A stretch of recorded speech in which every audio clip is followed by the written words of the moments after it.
दुसऱ्या बाळाचे प्लॅनिंग करणे ही अतिशय वैयक्तिक बाब आहे.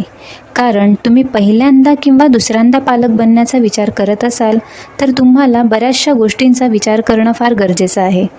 कोणताही निर्णय घेण्यापूर्वी तुमचे वय, तुमच्या पहिल्या मुलाचे वय आणि तुमची आर्थिक परिस्थिती यांसारख्या बऱ्याच गोष्टींचा तुम्हाला विचार करावा लागेल.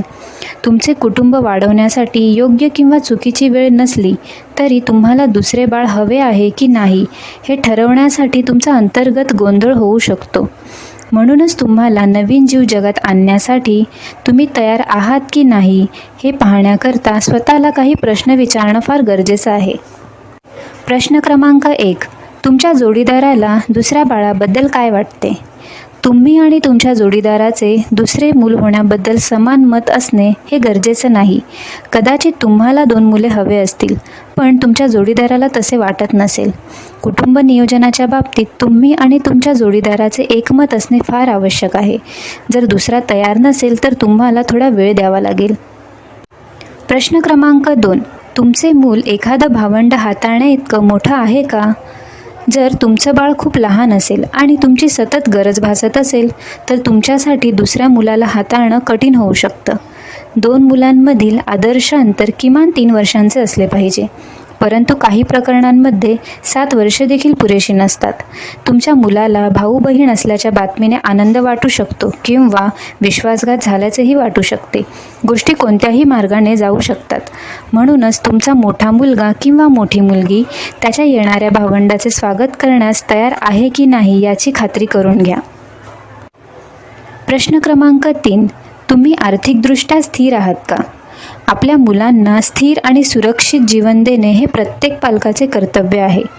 जर तुमची सध्याची परिस्थिती तुम्हाला तुमचे कुटुंब वाढवू देत नसेल तर तुम्ही तुमचे विचार काही काळ धरून ठेवावे. मुलांच्या संगोपनाचा खर्च हा दरवर्षी वाढत आहे. त्यामुळेच तुम्हाला खर्चाचे मूल्यमापन करणे फार आवश्यक आहे. आणि जर तुम्ही तुमच्या दुसऱ्या मुलासाठी आरामदायी जीवन देऊ शकत असाल तर तुम्ही तुमचे कुटुंबाचे नियोजन पुढे नेऊ शकता. प्रश्न क्रमांक 4. तुमचे घर दुसऱ्या मुलाला सामावून घेण्याइतके मोठे आहे का? कुटुंबात दुसरा सदस्य आणणे म्हणजे तुम्हाला त्यांच्यासाठी जागा तयार करावी लागेल. तुमच्या घरामध्ये काही बदल करावे लागतील किंवा कदाचित तुम्हाला घरही बदलणे गरजेचे आहे.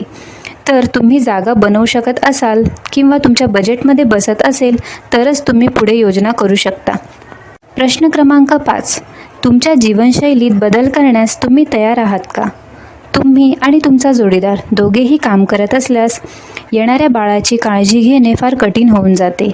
नवजात बाळाची काळजी घेणे ही एक नाजूक गोष्ट आहे. म्हणूनच त्याच्यासाठी भरपूर वेळ काढणे आणि दोघांनीही जबाबदारी वाटून घेणे फार गरजेचं आहे. त्यासोबतच तुम्हाला तुमच्या जीवनशैलीत फार बदल करावे लागणार आहेत आणि ते बदल तयार करण्यासाठी तुम्ही तयार आहात की नाही सर्वप्रथम ते पहा. हे आहेत ते मूलभूत प्रश्न जे प्रत्येक जोडप्याने त्यांचे कुटुंब वाढवण्याचे नियोजन करण्यापूर्वी स्वतःला विचारले पाहिजे. कारण या छोट्या छोट्या गोष्टींचे नियोजन करूनच तुम्ही योग्य तो निर्णय घेऊ शकता. व्हिडिओ आवडला असेल तर लाईक करा, कमेंट करा आणि सबस्क्राईब करा. तुमचा मौल्यवान वेळ दिल्याबद्दल खूप खूप धन्यवाद.